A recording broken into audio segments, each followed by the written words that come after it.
The motions sought to be accorded priority over other business of the House.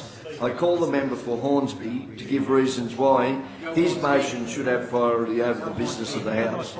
Member for Hornsby. Well, thank you, Mr. Speaker. This motion deserves to be accorded priority because there has never been a more exciting time to live in New South Wales.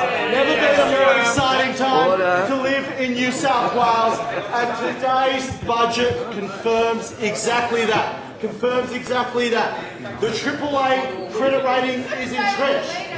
Surpluses are there as far as the eye can see, and Mr. Acting Speaker, there will be record expenditure on infrastructure to continue to grow and drive this state's economy. Mr. Acting Speaker, I haven't seen this much excitement in New South Wales since Big Kev was selling cleaning products. But Mr. Acting Speaker, it's not. I know that what good news means is bad news for Labor, and they hate good news, Mr. Acting Speaker.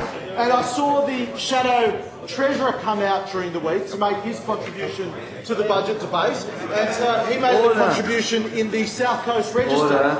And his contribution was that what would he be doing with regard to the budget? He'll be watching next week's budget even more closely than usual. Watching it more closely than usual. Look out. That's all they got.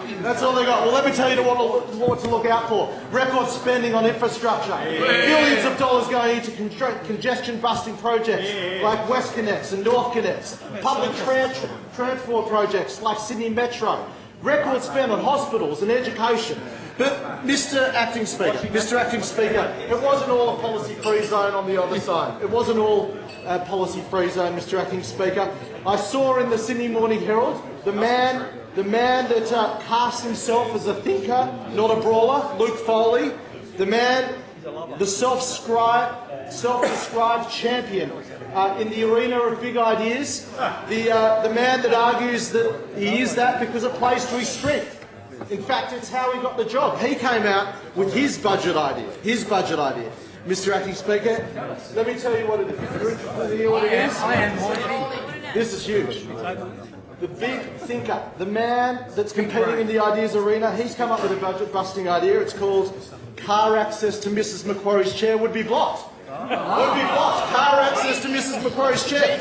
Labor's environment spokesman Luke Foley said Labor's policy would be to put the gardeners back in charge. So while